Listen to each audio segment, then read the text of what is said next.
That is sick. It's like a 97 Heart Foundation shirt. There was one point, like pre-pandemic, I was collecting vintage shirts, but I wasn't wearing them. I was just collecting them, and they were hanging in my closet. And then one day I thought, what the fuck am I doing? We'll return after these messages. Yeah! It's the Major Wrestling Figure Podcast. Time to start the show.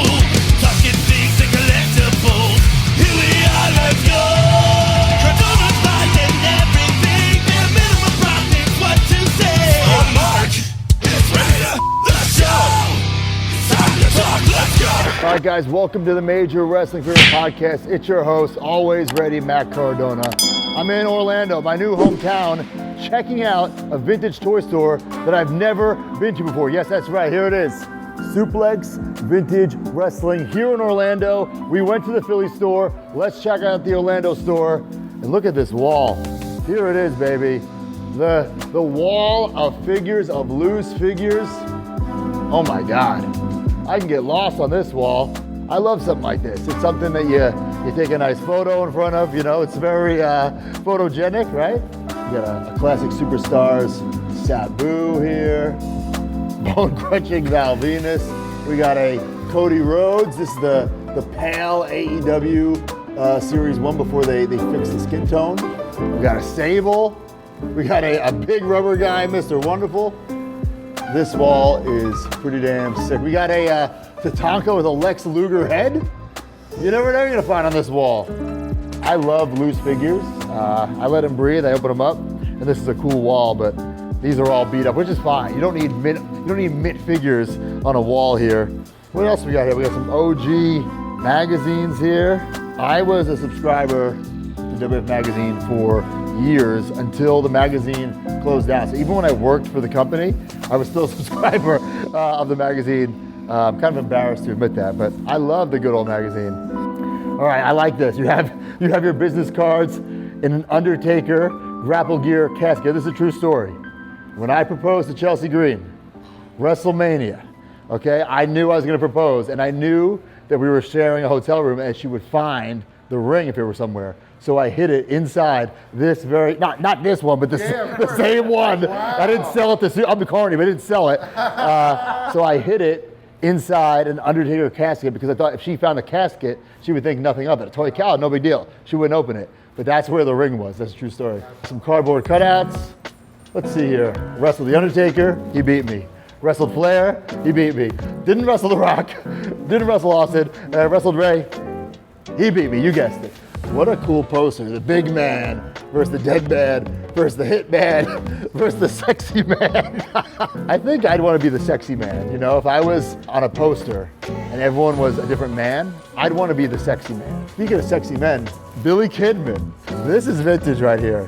Nice Billy Kidman shirt. If this was my size, I like tight shirts. This is a small. I don't think I could squeeze into that. But if this was a large or even a medium, I would definitely cut the sleeves off. I'm a big sucker for old school vintage shirts. This might be one of the most ridiculous shirts I've ever seen. Pastamania, a store that was once in the Mall of America. I've wrestled in the Mall of America, but there is no more Pastamania. I regret to inform you guys, no more Pastamania. Rest in peace, Pastamania. Blood is thicker than water. That is sick. It's like a 97 Heart Foundation shirt. There was one point, like pre-pandemic, I was collecting vintage shirts, but I wasn't wearing them. I was just collecting them, and they were hanging in my closet. And then one day I thought, what the fuck am I doing? And I started selling them. But vintage shirts are worth a lot of money. Check this out, WrestleMania 11, Hartford Civic Center. Maybe one of the worst WrestleManias of all time, in my opinion. What WrestleMania is that? WrestleMania 22? Nope, not there yet. Let's see here, Royal Rumble. I don't think I'm on that one. So WrestleMania 24, the main event is Edge versus The Undertaker, a run-in from the Edge heads. I thought the next year, oh my God, the Edge heads explode, right? That's gonna be the big main event, triple threat, Edge, Hawkins, Ryder. No, I was on WrestleMania on the pre-show as a lumberjack in the tag team title match. Is that on here? Did they say that? Did they say there's a, here it is, all the special features. Carlito and Primo versus The Miz and John Morrison lumberjack match for the Unified Tag Team Championships. So technically, technically I'm on this DVD, but I'm not buying it. That's pretty pathetic. A fucking lumberjack.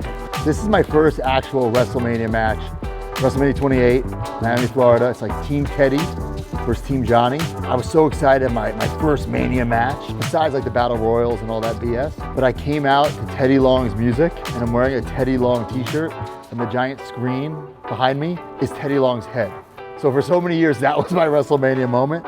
I'm listed here. Team Teddy versus Team Johnny. Booker T, Great Khali, R-Truth, Santino Marella, Kofi Kingston, and Zack Ryder versus Jack Swagger, Drew McIntyre, David Otunga, Mark Henry, Dolph Ziggler, and The Miz. What a match. And then there's so many people ringside, like Vicky Guerrero's ringside, Hornswoggle's ringside, the Bella Twins are ringside, Johnny Ace is ringside, Teddy Long's ringside. That was just a wild, wild match, and then I ended up getting kicked in the balls. So I used to collect DVDs, and it's crazy now, like physical media, it was dead, but now it's kind of making a comeback, you know, because people, they want their library at their fingertips. Now with WWE going to Netflix and Peacock losing stuff, you gotta have that physical media. Ooh, what's this VHS we got? This Vader Flair VHS. Starrcade, what is this, just like a best of Starrcade, or what is this? 1983 to 1993, great. This is nice on display, look at that. It's like an award. Yeah. That is awesome, 8.5, signed by Flair. Graded is the way to go, man. It just makes everything like pop and looks so much cooler in display. Oh, we have some graded cards here. I have some graded cards in my collection. I'm not really a card guy, I'll be honest, but I do see this Cody Rhodes rookie card gem mint. I'm kind of jealous that Cody is in this set because I debuted before him, but I'm in the next set. Really? That's fucking bullshit. I have a nice graded card collection, but I'm trying not to get too crazy. What kind of graded cards do you like? The cards that I loved as a kid, you know, like, and my favorite guys, like the rookie card. So like, I have a Macho Man rookie card, I have an Undertaker rookie card, I have a Maven rookie card, all the greats. Yeah. I totally get stuff that's worth money, but I have a lot of stuff that just has sentimental value, 100%. you know? And some of that stuff is my favorite stuff. All right, this is my favorite part. This was one of my favorite figures when I was a kid. This was, for me, the first time I had Austin in his famous Austin 316 shirt.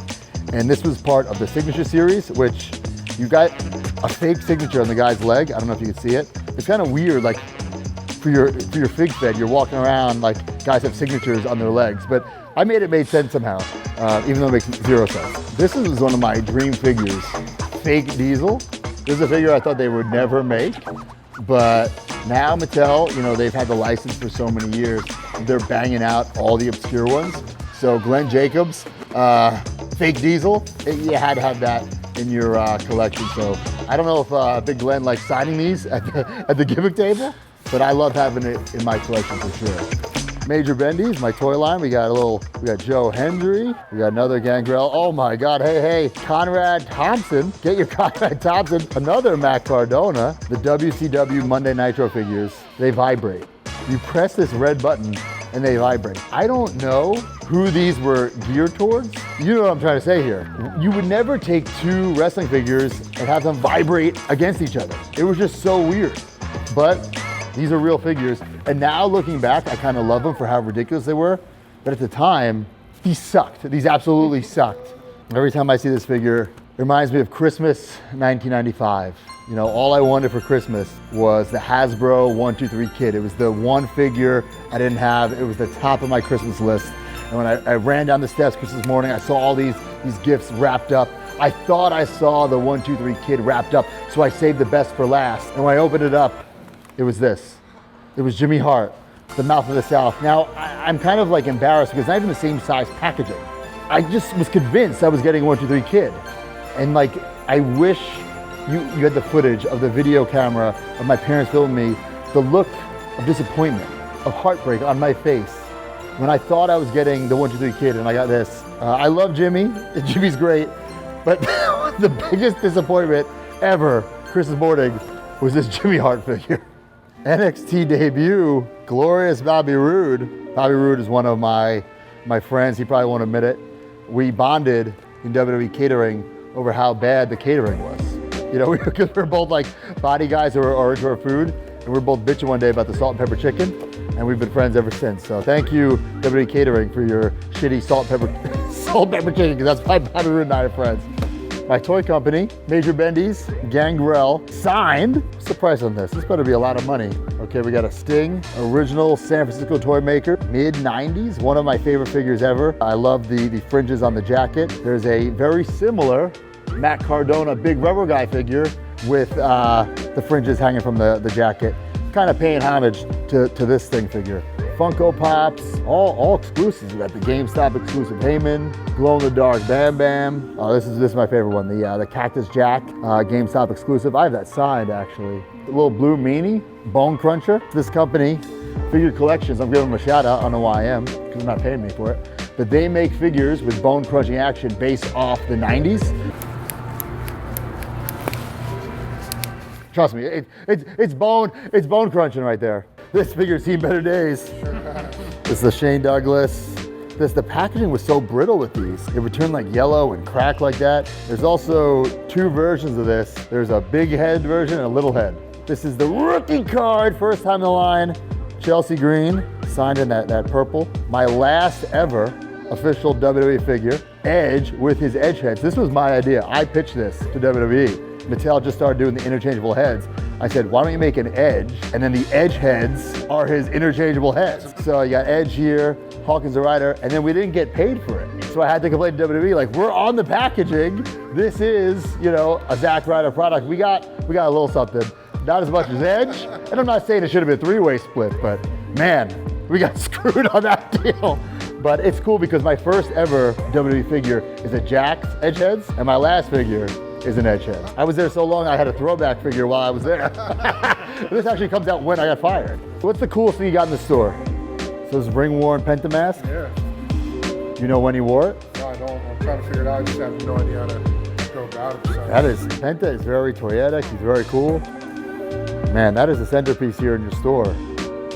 All right, so I had to leave with something. I bought 3 figures. One of them is me, but I'm gonna sign it. I'm gonna flip it. I'm gonna make more money on that figure than this whole bag. But if you're in Orlando, if you're in Florida, you gotta check out Suplex Vintage Wrestling. And right now, hit that subscribe button and keep scratching that figure itch. Join the community at MajorMarks.com and get access to exclusive content, behind the scenes footage, and become a member of the Major family. You get bonus episodes on our careers, wrestling figure history, and exclusive interviews with our friends and legends in the business each month. You also get early access to YouTube videos and, of course, the weekly podcast ad-free and breaking news updates. Brand new shows featuring Oh, baby. and you. Each month, you can interview someone in the wrestling business with the Captain's Log. Also, buy, sell, and trade in our exclusive Facebook community where people have become friends in real life. Certain memberships include merch like monthly trading cards and quarterly mystery gifts. Become a Major Mark and join MajorMarks.com today.